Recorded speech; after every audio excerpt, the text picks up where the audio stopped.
This is part two of the active shooter response course, which is taught by LA County Public Health. I'm Mike Melton, the instructor for this course. This course has been taught both in person and as an online course most recently. The course has 7 parts. We've just finished the part regarding the pre-event strategies and prevention options.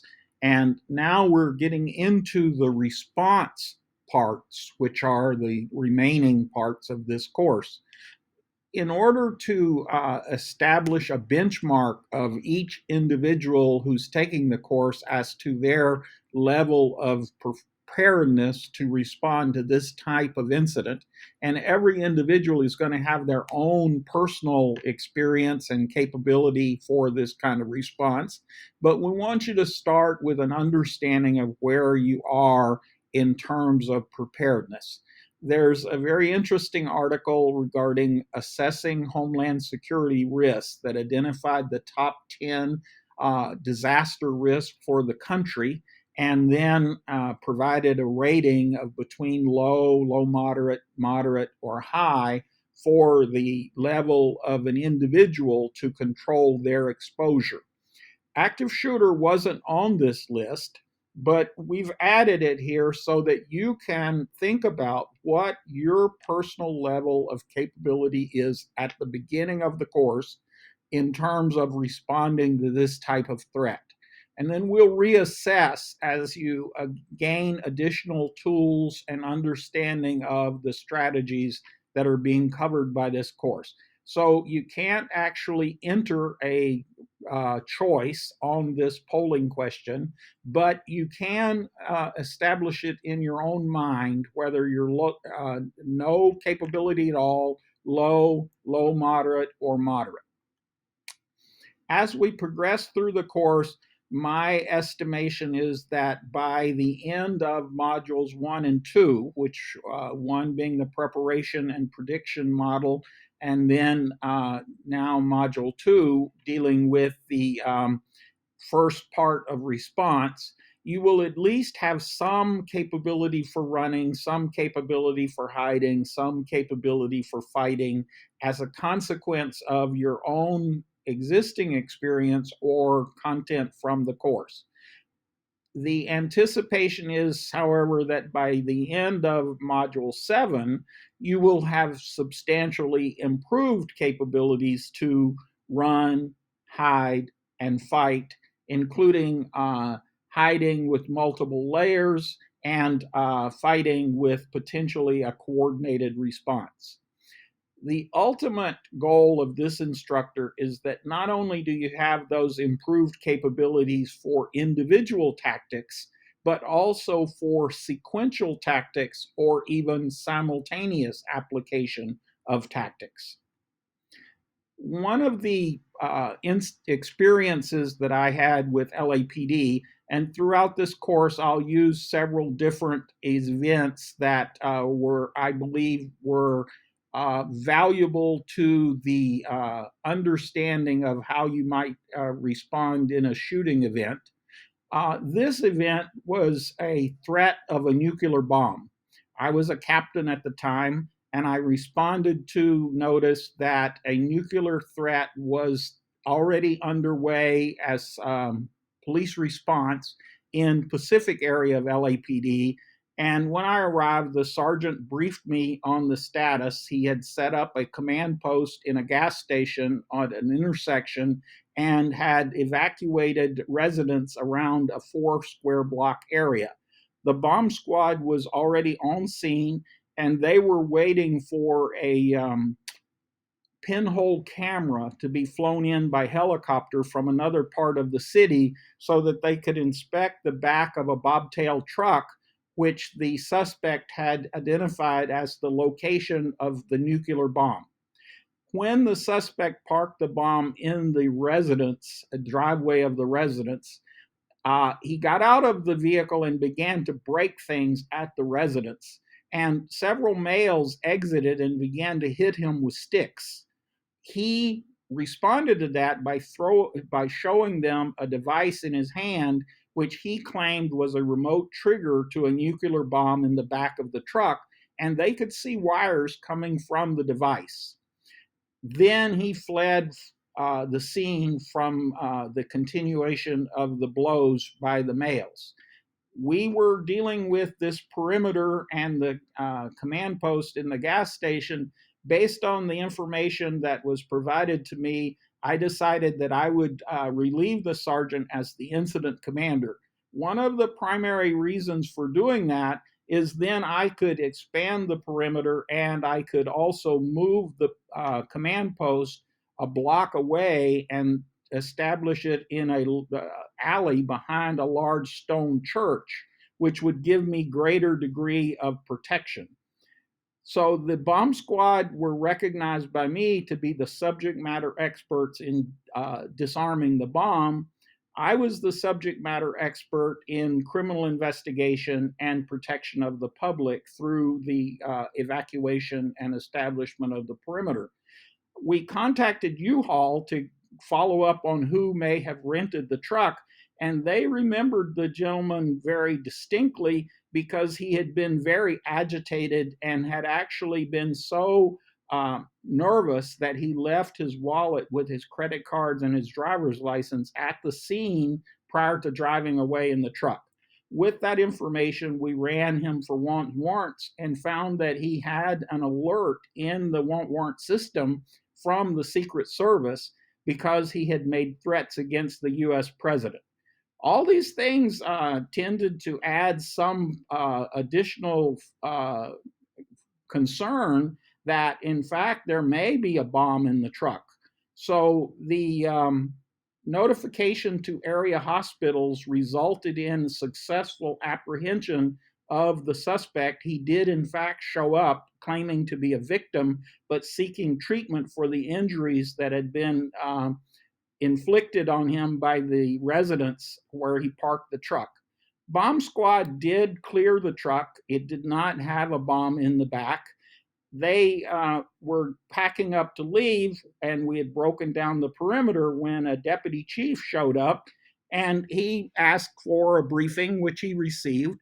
But then he began to ask about had the bomb squad used a Geiger counter. And I told the chief that I didn't really ask them about their techniques other than knowing the pinhole camera was used, because I recognized them to be the subject matter expert in defusing any bomb that was present.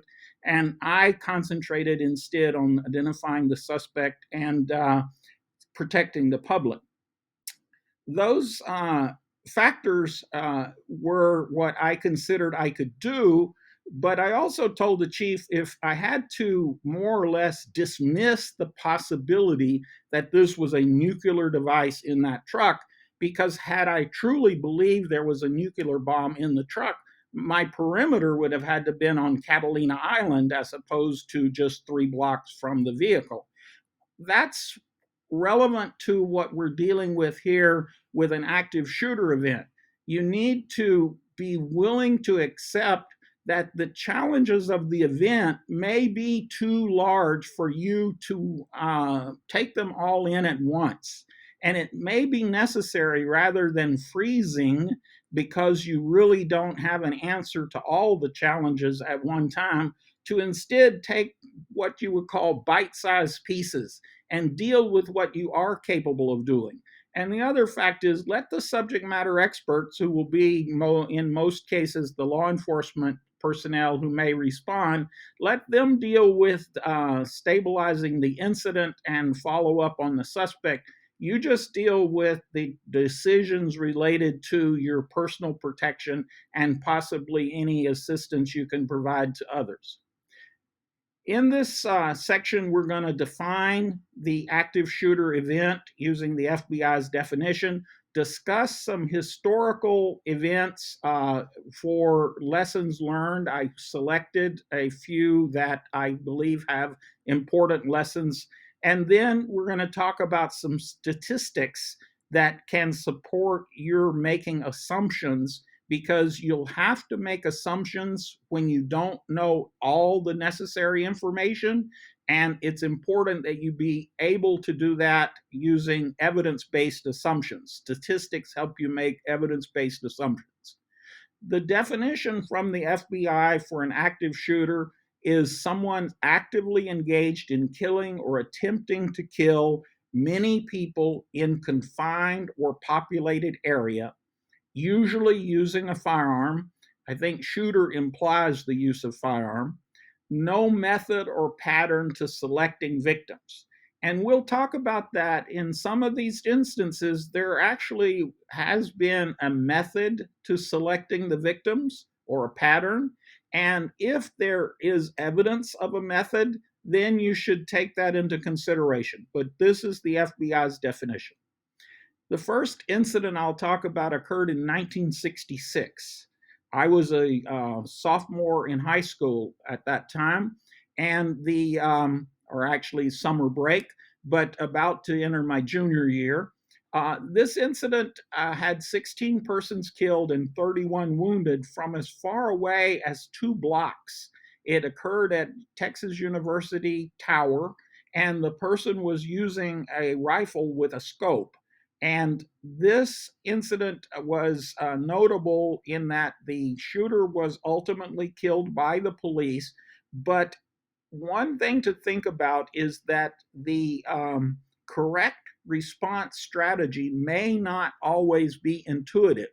Normally, the best solution is run from the shooter. In this instance, because the shooter was in the top of this tall building's tower, if you were close to the building structure, it might actually be advisable to run toward the building to be out of the shooter's field of fire. The next incident jumps forward more than 30 years, the Columbine incident. And that's the next incident I'm selected to talk about, not the next active shooter incident. In this incident, there were 2 suspects, and they killed 13 persons and wounded 24.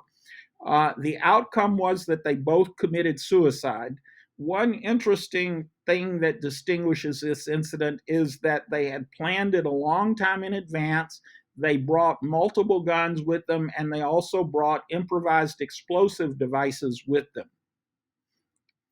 You'll see that use of planning and that use of potential improvised explosive devices occur several times, as well as the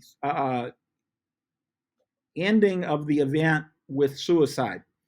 Virginia Tech, again, takes a pretty significant jump forward, 2007. For a significant period of time, this was the highest number of persons killed at 23, and then 23 also wounded. This suspect had planned the event. He brought multiple guns, but he also brought chains and locks. He entered a building that he had selected on the Virginia Tech campus, and he used the chains and locks to secure the doors along the corridors of that building so that the persons couldn't get out of the building, and he could move from room to room, methodically shooting them. One of the things that resulted from this incident was a significantly expanded use of warning capability using alert systems to let students and faculty know that there's a threat on campuses. This suspect also committed suicide. The next incident I'll talk about was in the Emmanuel African Methodist Episcopal Church, and this suspect killed 9. He wounded none. When I saw that no people were wounded, and I knew this was at a prayer meeting at the church that he had sought their permission to attend and they had granted that permission, I incorrectly assumed that the reason no one was wounded is that he had killed everyone. Later, as he was being tried for this offense, I learned that in fact he had left one lady alive to tell his story before he fled, but he was caught and convicted. He was not successful in pleading innocent by reason of insanity. The next incident I've selected to talk about is Umpqua Community College in Oregon. This suspect killed 9 and wounded 8. He was he began the shooting in his English class, and he had 5 pistols and 1 rifle with him at the scene. He was involved in the campus area was Mr.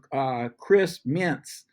Chris Mintz had been in the military, and he had knowledge of how to handle violent situations. He used that knowledge first in the coal zone to assist people in fleeing from the area. Then he moved into the warm zone, assisting additional people in moving out of danger. And finally, he got so close that the suspect, he got into the hot zone, and the suspect actually shot him multiple times. As the suspect stood over him, however, he made a plea to the suspect's humanity, saying, "Don't let me die on my son's birthday." That plea was ultimately successful, and the suspect did not kill Mr. Mintz. The suspect did commit suicide after being hit in an exchange of gunfire with the police. Now, in mentioning this plea to the suspect's humanity, I don't mention this as if it should be your plan A or your plan B or even your plan C. I mention it because this is one of the incidences where it actually worked. There was another instance where the lady knew that the suspect's name. She knew his name. She called him by name. She told him that was a nice name and that it was actually her nephew's name. And that suspect chose not to kill her. So there are instances where these less desirable strategies do, in fact, work, and you should keep them in mind as part of your overall toolkit of response. The Planned Parenthood shooting in 2015 is notable. He killed 3 persons, including a police officer, and wounded 9. But it's notable because the attack occurred just after the security officer at the Planned Parenthood clinic had left for the day. So there's the possibility that this suspect had, in fact, waited until that security officer finished his shift.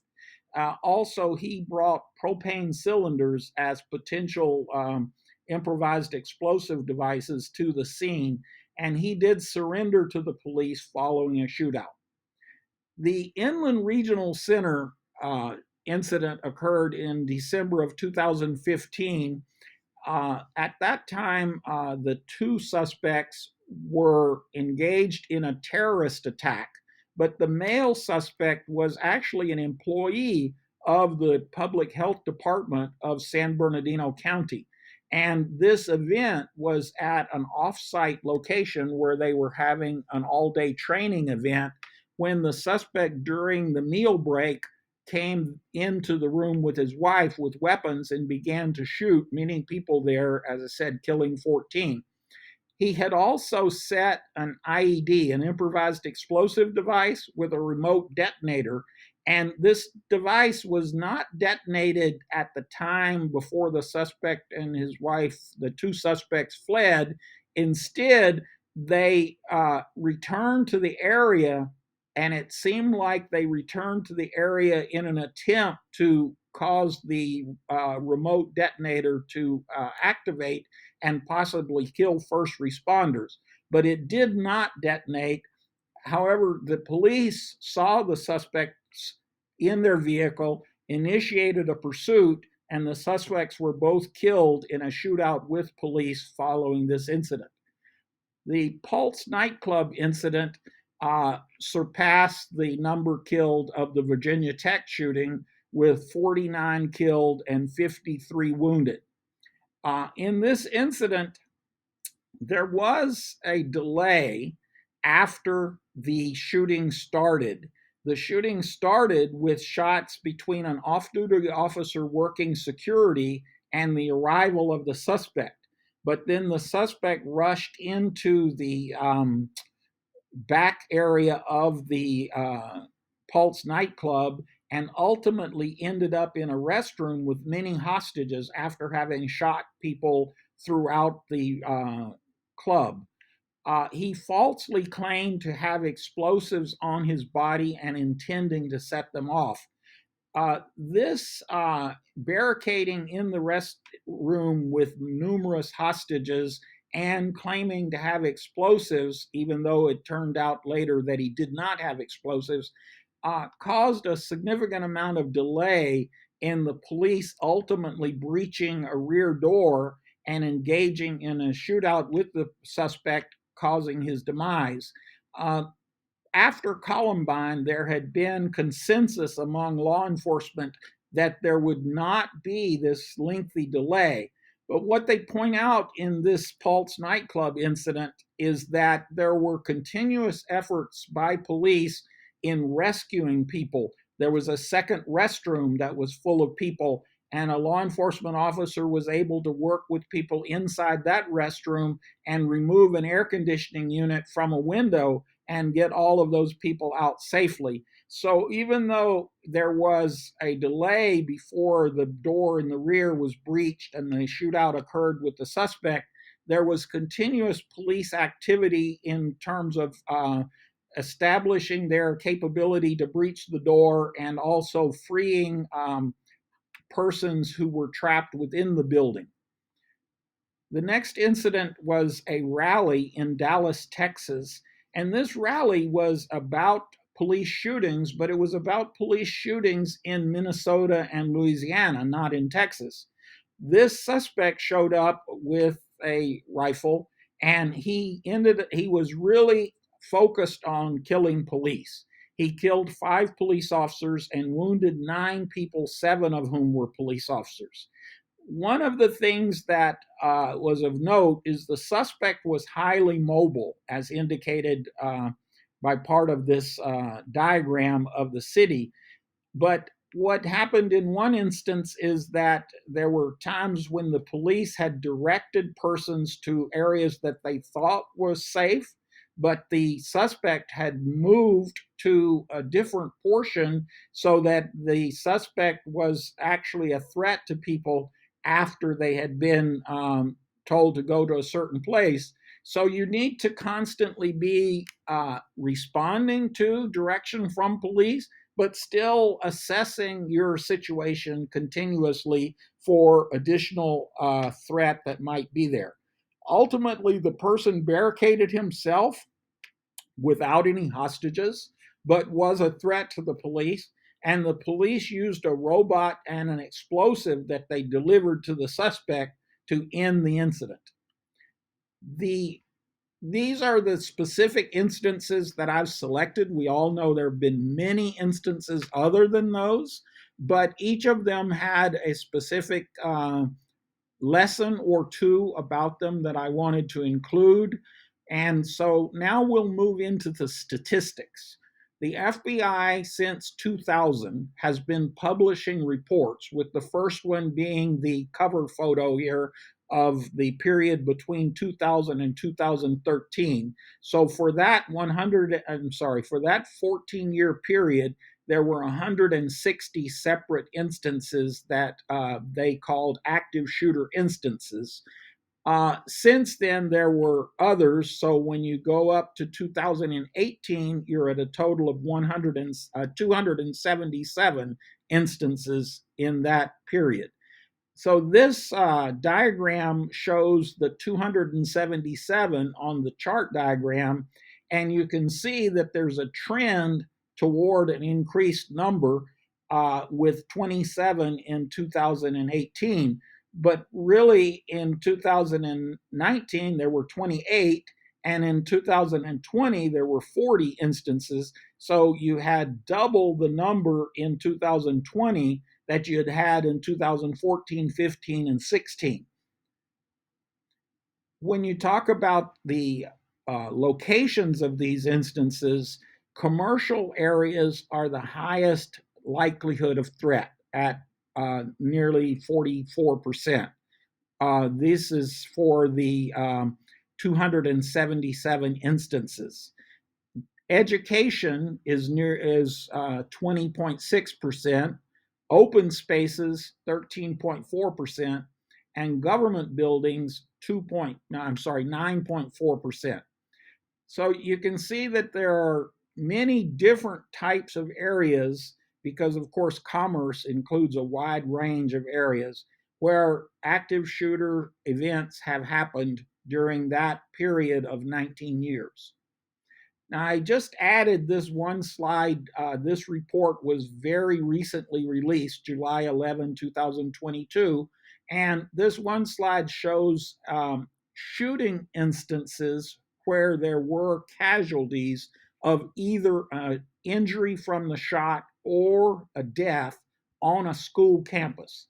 So this is a little different criteria than the FBI report, but it's pretty clear to see that there was a rise in the period between 2000 and 2008, and then that rise fell off, but has again climbed to quite a few instances, 93 total, where either someone died in the case 43 or someone was injured by the shooting, 50 of those 93 in year 2020 or 2021, that school year.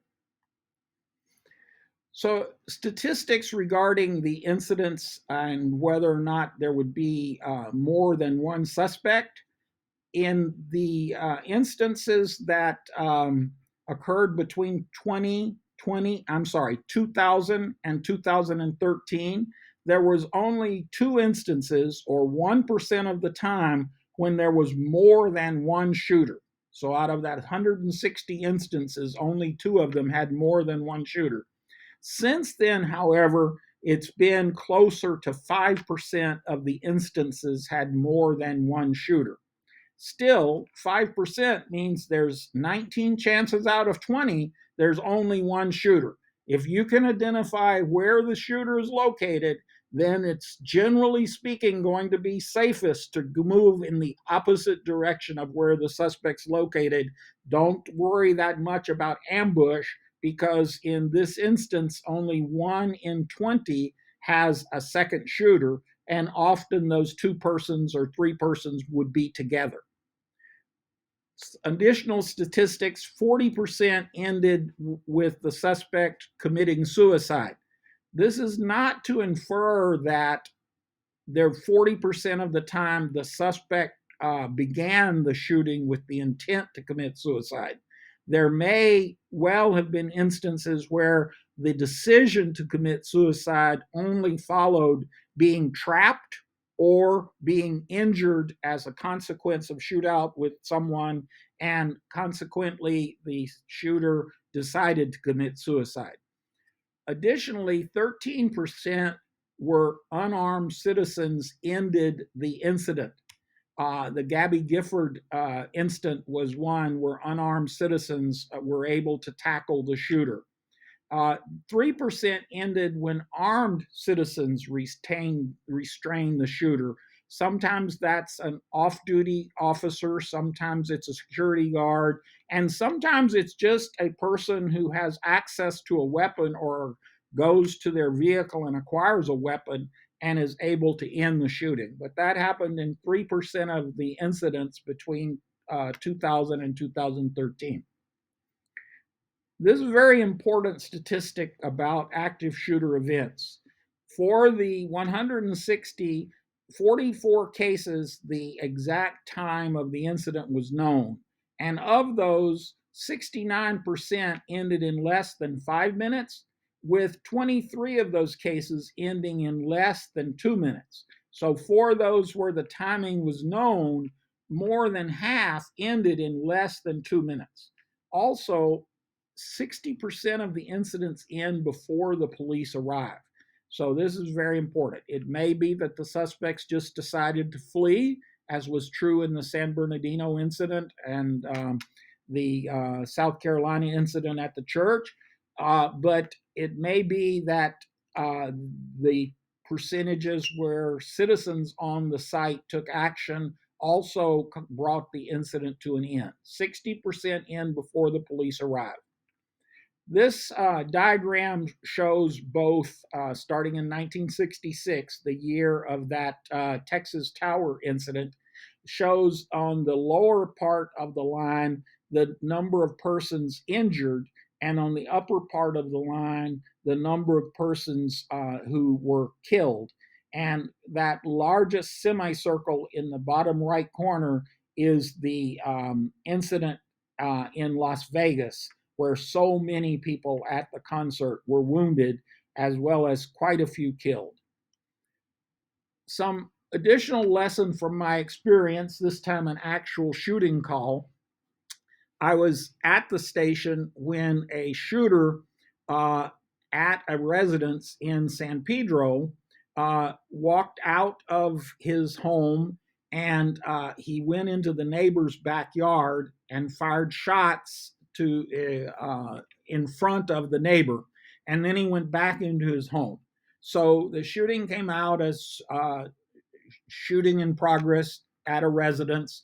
And we arrived, and the person reporting explained to us that the person who was the shooter was, in fact, his neighbor, a 60-year-old male who had used a 9mm pistol and shot in his backyard. So we surrounded the residence and took cover and began to communicate and ordered the suspect to come out without his weapon. He did not come out without his weapon. He came out with the weapon in his hand. So we ordered him to drop the weapon. He did not drop the weapon. He pointed the weapon at us and was shot once in the upper torso, which ultimately led to his demise. What we ultimately learned is that this was an incident of suicide by cop. This retired firefighter had fairly recently become a widower, and he also had cancer, and he had chosen this as his exit plan to life. But we, of course, didn't know that at the time. The actions have to be based on what you know at the time. You have to make judgments with less than all of the information available. So this was an instance where the person was suicidal and took these actions in as his way of committing suicide. It's important we previously identified from those shooting incidents which suspects ultimately committed suicide. You cannot expect people who are suicidal, who are interested in being a martyr, or who are psychotic to behave in the same way that a normal criminal would behave, being worried about being captured by the police or being worried about being identified. Uh, Persons who are suicidal, interested in being a martyr, or psychotic likely will ignore certain security procedures and certain activities of protecting the public that might deter the normal criminal. So you just have to acknowledge that there's can be different response from the suspect than what seems logical. The number of incidents of that 160 that resulted in actual shooting with the police was 28% of the incidents. In that 28% of the incidents, 47 of those instances had officers either killed or wounded. So, of those instances where officers were killed or wounded, 9 were killed and 28 were injured. As said previously, 3% of those incidents ended when an armed individual, not the police, exchanged gunfire with the shooter.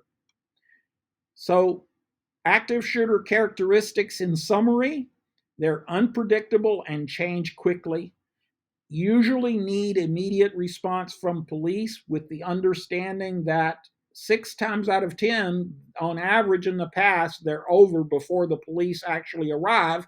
But that isn't to say that the police don't take an active role, because subsequently the police will follow up and typically will arrest the suspect.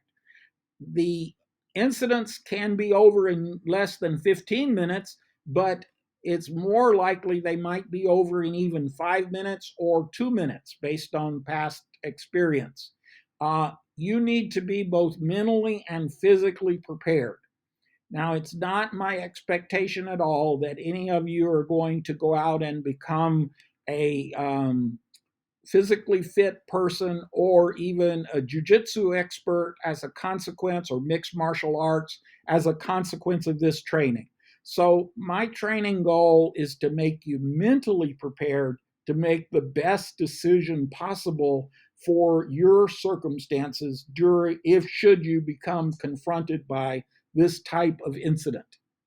The evolution of police tactics, the Columbine incident, as I said, was very consequential because there was belief that some persons expired while the suspects were still in control of the school before the police were able to move in, and the suspects ultimately committed suicide. The post Columbine plan was for immediate action, rapid deployment. There are occasions when this does not take place, but this strategy has been pretty much internationally accepted as the right approach to an active shooter event where the shooter is still a threat to innocent persons. The other incident, other than Columbine, that had a major impact was the Sandy Hook Elementary School in terms of changing procedures following the Sandy Hook incident, where some persons died from loss of blood. President Obama instituted the Stop the Bleed program. And so I just included a couple of quick slides about Stop the Bleed. The concept here is that if you have access to a tourniquet or a pressure bandage, you can take immediate action in stopping the bleeding. And so this particular program encourages the advanced placement of these two types of items and instructions in how they're used for applying the pressure bandage or applying the tourniquet to save someone's life if they're having experienced bleeding from an injury. This could be following an active shooter, but it could be following any kind of incident that results in a significant cut that's having significant bleeding.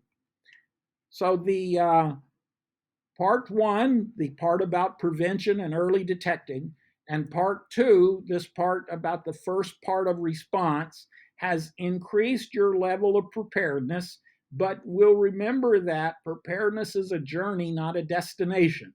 So as we continue with parts 3 through 7, you'll be receiving additional information for how you can improve your ability to take the right action should you be confronted by one of these active shooter events. And we'll always connect that information to run, hide, fight.